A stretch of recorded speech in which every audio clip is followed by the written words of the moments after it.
Erin Schrode of World Central Kitchen, a non-profit chefs association founded 6 years ago by José Andrés, with children receiving food in Loíza. PR Eric Rojas for the New York Times. I've been writing about food since the late 1990s, when the food editor at the San Francisco Chronicle lured me to California for a new beat that combined food and traditional news reporting.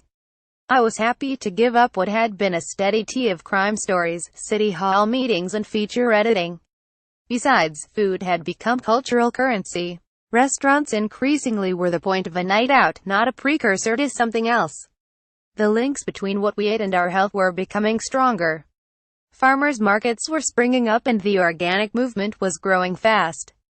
So I eagerly jumped into food writing while keeping my hard news reporter's lens. The pull to merge those worlds has only intensified in my 13 years at the Times, where my editors consider food an essential part of our report. I still love finding a good recipe, but I have long maintained that every news story has a food angle. I'm talking not about obvious stories like the Farm Bill, childhood obesity and school lunches, but about those unexpected places where food plays an essential role that can be overlooked. One only has to consider those pivotal moments in the civil rights battles of the 1960s that happened at lunch counters throughout the South. More often than not, food offers a powerful, surprising and sometimes uplifting path through difficult news events. This was clear when I traveled to Puerto Rico recently to figure out how one chef fed more people there than any aid organization or government agency did. José Andrés, the larger-than-life, Michelin-starred chef who owns 27 restaurants, flew in on one of the first commercial planes to land in Puerto Rico after Hurricane Maria hit September 20th. He quickly realized that people were going hungry, so he and a few local chefs started cooking. It didn't matter that barely anyone on the island had power, or that the only water in those early days came from bottles. Before he knew it, he was giving food to the Salvation Army to deliver and dispatching food trucks to neighborhoods no aid agency had reached. I saw children ride their bikes behind his food trucks, happy to get their only hot meal of the day. I sat with him in a rural church and heard him cry as people prayed for him because no one else was sending food. The story of emergency food relief in Puerto Rico shed light on the desperation across the island and underscored the lack of government aid, especially in the days immediately following the storm. Weeks earlier, when hurricanes hit Texas and Florida, I saw a food story there, too.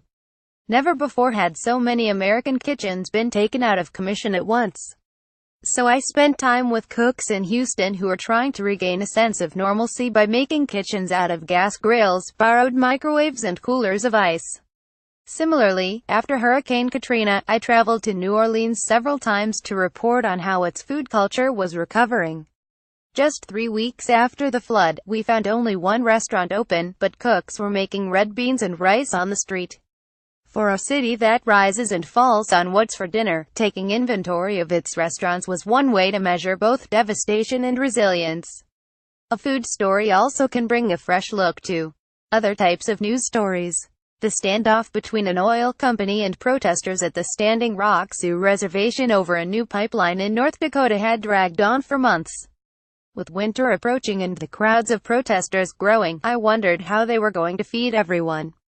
I bundled up and headed to the protest camp, where I found an odd mix of vegans in Ugg boots drinking yerba mate inside a donated Army mess tent, and Lakota and Pueblo cooks making buffalo soup and red chili stew in a string of makeshift cafes. Even Trayvon Martin's death in 2012 brought an unexpected food angle. He was killed on his way home from a store, a packet of Skittles in his pocket.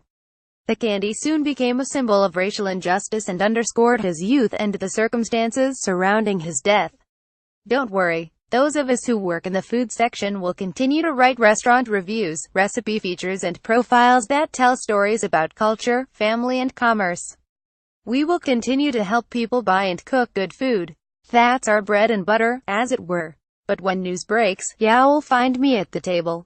A version of this article appears in print on November 1, 2017, on page A2 of the New York edition with the headline "Food is often the way in."